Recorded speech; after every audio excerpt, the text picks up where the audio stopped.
Hello दोस्तों, आज हम आरआरबी ग्रुप डी एग्ज़ाम 2 जनवरी की जो सेकंड शिफ्ट हुई है, उसका एनालिसिस करने जा रहे हैं।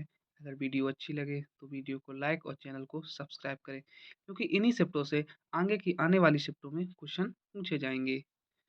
अगला क्वेश्चन था पहला क्वेश्चन था 7वां खेलो इंडिया यूथ गेम 2025 किस राज्य में आयोजित किया गया है? ये एक रिपीटेड क्वेश्चन है।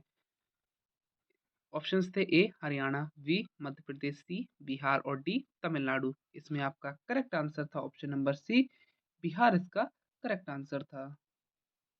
अगला क्वेश्चन था 2025 के इंडिया ओपन बैडमिंटन टूर्नामेंट में पुरुष एकल का खिताब किसने जीता? ऑप्शंस थे A Lakshya Sen, B Lee Cheuk Yiu और सी ऑप्शन था विक्टर एक्सेल्सन और डी ऑप्शन था केंटो मोमोता। इसमें आपका करेक्ट आंसर था option number C, Viktor Axelsen एकदम करेक्ट आंसर था।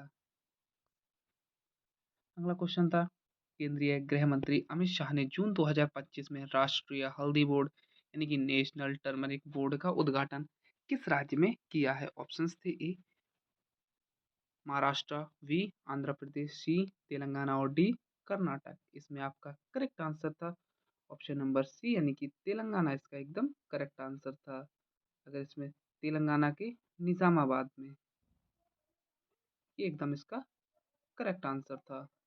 अगला क्वेश्चन पूछा गया था 2023 के अंत तक भारत में कुल कितने वन्यजीव अभयारण्य थे? ऑप्शंस थे ए 565, बी ऑप्शन था 570, सी 573 और डी 580।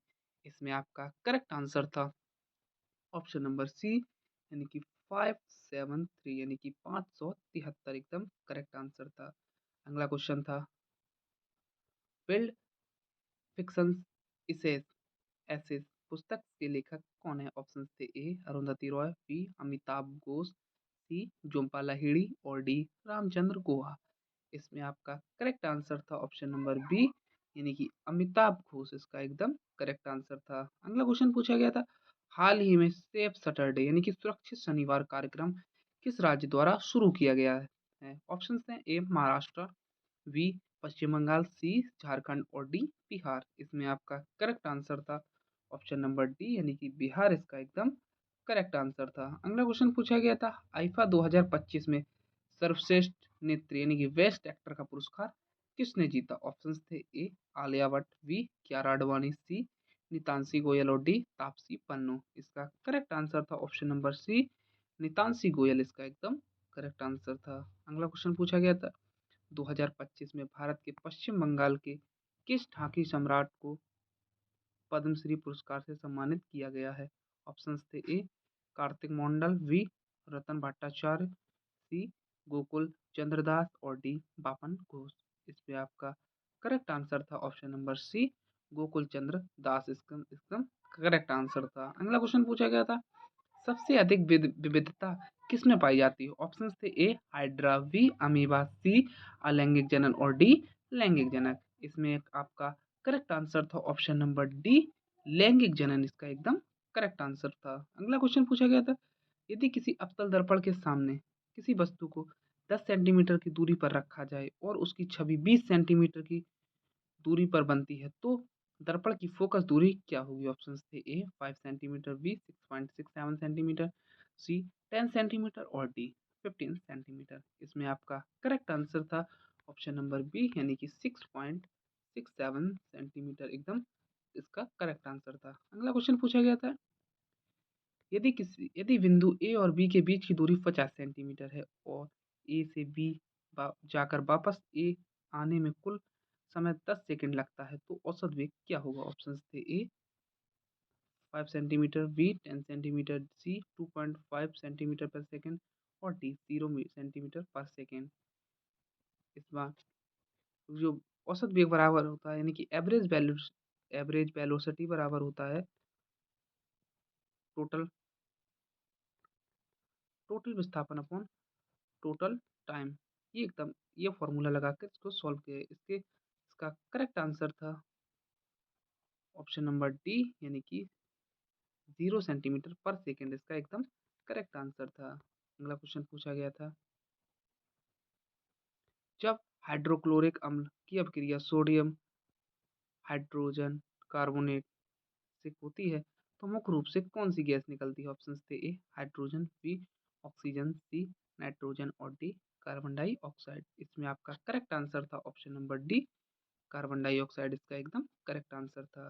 अगला क्वेश्चन पूछा गया था, यदि किसी विद्युत उपकरण का वोल्टेज 220 वोल्ट और पावर 110 वोल्ट है तो उसमें बहने वाली धारा यानी कि करंट कितनी होगी? ऑप्शन थे ए 0.5 एम्पियर, बी 0.5 एम्पियर, सी 1 एम्पियर और डी 2 एम्पियर। इसका करेक्ट आंसर था ऑप्शन नंबर बी 0.5 एम्पियर इससे एकदम करेक्ट आंसर था। अगला क्वेश्चन पूछा गया था, गैस से द्रव और द्रव से ठोस में रूपांतरण को क्या कहा जाता है? ऑप्शन थे ए बाष्पीकरण और गलन, बी ऑप्शन था ऊर्ध्वपातन और संघनन, सी ऑप्शन था संघनन और जमना और डी था गलन और वाष्पन। इसका करेक्ट आंसर था ऑप्शन नंबर सी यानी कि संघनन और जमना इसका एकदम करेक्ट आंसर था। अगला क्वेश्चन पूछा गया था, मधुमक्खी यानी कि हनी बेस शहद का उत्पादन करती है इस इसलिए मक्खी एक है, क्या मतलब मक्खी क्या है? ऑप्शन थे ए प्राथमिक द्वितीय उपभोक्ता, बी ऑप्शन था प्राथमिक उपभोक्ता, ए था उत्पादक, सी था उत्पादक और डी था अपघटक। इसमें आपका करेक्ट आंसर था ऑप्शन नंबर बी यानी कि प्राथमिक उपभोक्ता इसका एकदम करेक्ट आंसर है। अगला क्वेश्चन था, निम्नलिखित में से कौन सा लड़कियों में यौन परिपक्वता का लक्षण नहीं है? ऑप्शन थे ए आवाज का फटना, बी तैलीय त्वचा, सी स्तनों का आकार बढ़ना और डी मासिक धर्म। इसमें आपका करेक्ट आंसर था ऑप्शन नंबर ए यानी कि आवाज का फटना एकदम करेक्ट आंसर था। अगला क्वेश्चन पूछा गया था, अमाशय की भित्ति में उपस्थित जठर ग्रंथियां निम्नलिखित में से किसका स्राव नहीं करती? ऑप्शन थे ए पेप्सिन, बी लाल, सी हाइड्रोक्लोरिक अम्ल और डी श्लेष्मा। इसमें आपका करेक्ट आंसर था ऑप्शन नंबर बी यानी कि लाल इसका एकदम करेक्ट आंसर था, इसका स्राव नहीं करती हैं। और अगला क्वेश्चन था, निम्नलिखित में से कौन सी विधि अशुद्ध धातुओं को शोधित करने के लिए उपयोग की जाती है? ऑप्शन थे ए विद्युत अपघटनी शोधन, बी था चित्रकारी, सी तैलीकरण और डी यस्दीकरण। इसमें आपका करेक्ट आंसर था ऑप्शन नंबर ए विद्युत अपघटनी शोधन इसका एकदम करेक्ट आंसर था। अगला क्वेश्चन पूछा गया था, धातु रहित ऑक्साइड की क्षारक के साथ अपक्रिया के बारे में निम्नलिखित में से कौन सा कथन सही है? कथन दिए गए थे, ए कथन था धातु रहित ऑक्साइड की क्षारक के साथ अपक्रिया से लवण और जल बनता है, और बी और अगला कथन था धातु रहित ऑक्साइड प्रकृति में अम्लीय होते हैं। उसका ऑप्शंस थे ए केवल कथन एक सही है, बी केवल कथन दो सही है, सी कथन एक और दो दोनों सही हैं और डी ऑप्शन था कथन एक और दो दोनों गलत है। इसका करेक्ट आंसर था ऑप्शन नंबर सी यानी कि कथन एक और दो दोनों सही हैं, ये एकदम करेक्ट आंसर था। अगला क्वेश्चन पूछा गया था, अम्ल यानी कि एसिड और धातु यानी कि मेटल की अपक्रिया से क्या बनता है? ऑप्शन थे ए अम्लीय ऑक्साइड और जल, बी क्षार और लवण, सी लवण और हाइड्रोजन गैस और डी केवल जल। इसमें आपका करेक्ट आंसर था ऑप्शन नंबर सी लवण और हाइड्रोजन गैस इसका एकदम करेक्ट आंसर था। अगला क्वेश्चन पूछा गया था, एक पारिस्थितिकी तंत्र यानी कि इकोसिस्टम में तापमान, वर्षा, वायु और मृदा किस प्रकार के कारक होते हैं? ऑप्शन थे ए जैविक कारक, बी उपभोक्ता, सी उत्पादक और डी अजैविक यानी कि भौतिक कारक। इसमें आपका करेक्ट आंसर था ऑप्शन नंबर डी अजैविक यानी कि भौतिक कारक होते हैं, ये इसका एकदम करेक्ट आंसर था।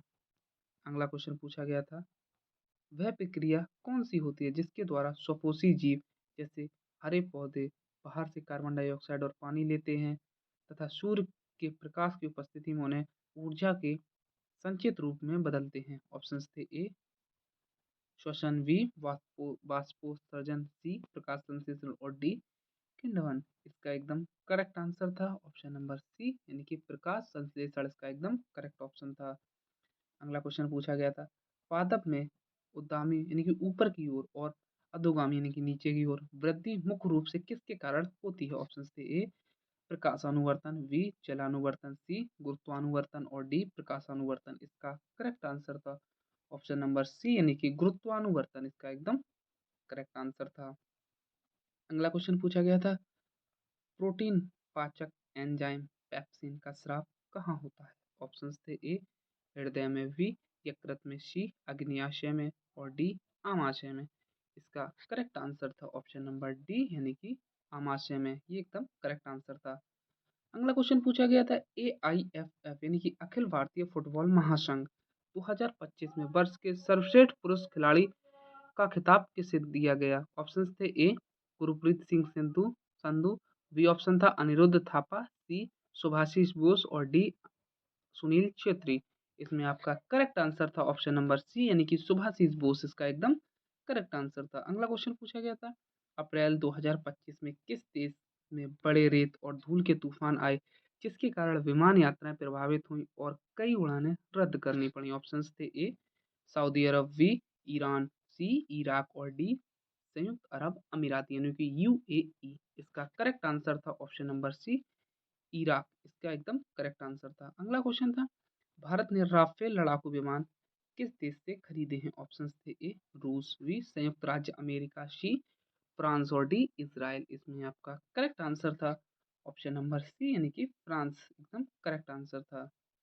अगला क्वेश्चन पूछा गया था मेंडल ने अपने आनुवंशिकी प्रयोगों के लिए मटर के पौधों को क्यों चुना? ऑप्शंस थे ए क्योंकि मटर के पौधे बहुत बड़े होते हैं, बी क्योंकि मटर के पौधों में केवल एक ही गुण पाया जाता है, सी क्योंकि मटर के पौधे आसानी से नहीं उगते और डी क्योंकि मटर के पौधे में स्पष्ट विपरीत गुण होते हैं और उनका परागण नियंत्रित किया जा सकता है। यानी कि ऑप्शन नंबर डी इसका एकदम करेक्ट आंसर था। अगला क्वेश्चन पूछा गया था सितंबर 2025 में देश में भुगतान प्रणालियों के कामकाज की निगरानी के लिए पेमेंट्स रेगुलेटरी बोर्ड यानी कि PRB नामक 6 सदस्यीय बोर्ड का गठन किस बैंक ने किया? ऑप्शंस थे ए भारतीय स्टेट बैंक, बी भारतीय रिजर्व बैंक, सी नाबार्ड और डी भारतीय राष्ट्रीय भुगतान यानी कि NPCI। इसका करेक्ट आंसर था ऑप्शन नंबर बी यानी कि भारतीय रिजर्व बैंक RBI। इसका एकदम करेक्ट आंसर था। अगला क्वेश्चन पूछा गया था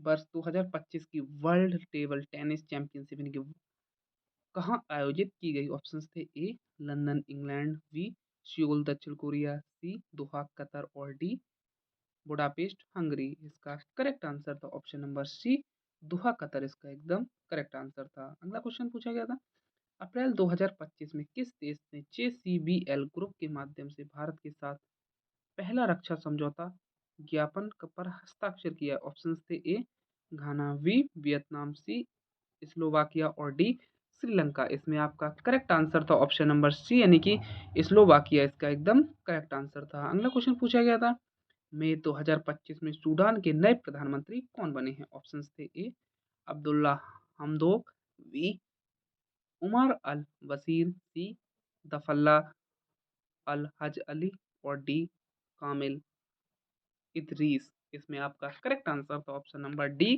कामिल इदरीस। इसका एकदम करेक्ट आंसर था। अगला क्वेश्चन पूछा गया था डिटर्जेंट किस प्रकार के जल में घुलता अच्छी तरह कार्य करता है? ऑप्शंस थे ए केवल मृदु जल में, बी ऑप्शन था केवल कठोर जल में, सी ऑप्शन था मृदु जल और कठोर जल दोनों में और डी केवल शुद्ध अशुद्ध जल में ही। ऑप्शन इसका करेक्ट आंसर था ऑप्शन नंबर सी मृदु जल और कठोर जल दोनों में। ये एकदम इसका करेक्ट आंसर था। अगला क्वेश्चन पूछा गया था 28वें राष्ट्रीय ई गवर्नेंस सम्मेलन 2025 का आयोजन कहाँ किया गया था? ऑप्शंस थे ए नई दिल्ली, बी श्रीनगर जम्मू और कश्मीर, सी इंदौर मध्य प्रदेश और डी विशाखापत्तनम आंध्र प्रदेश। इसका करेक्ट आंसर था option number D Visakhapatnam Andhra Pradesh. का एकदम करेक्ट आंसर था। अगला क्वेश्चन पूछा गया था निम्नलिखित में से कौन सिंचाई की विधि नहीं है? ऑप्शन थे ए कूप यानी कि वेल यानी कि कुआ, बी ऑप्शन था नहर, सी ऑप्शन था रोधी बांध और डी रिवर लिफ्ट प्रणाली। इसमें आपका करेक्ट आंसर था ऑप्शन नंबर सी यानी कि रोधी बांध। इसका एकदम करेक्ट आंसर था। अगला क्वेश्चन पूछा गया था निम्नलिखित में से कौन सा अलैंगिक जन्म का उदाहरण है? ऑप्शन था ए अंकुरण, बी परागण, सी वनस्पति प्रवर्धन यानी कि वनस्पति प्रजनन और डी निषेचन। इसमें आपका करेक्ट आंसर था ऑप्शन नंबर सी वनस्पति प्रवर्धन यानी कि वनस्पति प्रजनन। इसका एकदम करेक्ट ऑप्शन था। अगला क्वेश्चन पूछा गया था एलिफेटिक कार्बनिक यौगिकों में कौन सा बंध पाया जाता है? ऑप्शन थे ए आयनिक बंध, बी हाइड्रोजन बंध, सी सहसंयोजक बंध और डी ध्रुवीय आयनिक बंध। इसमें आपका करेक्ट आंसर था ऑप्शन नंबर सी यानी कि सहसंयोजक बंध इसका एकदम करेक्ट आंसर था। लगभग सारे क्वेश्चन कंप्लीट हो गए हैं जो आज की शिफ्ट में पूछे गए थे। अगर आप वीडियो अच्छी लगी हो तो वीडियो को लाइक और चैनल को सब्सक्राइब करें। Thank you.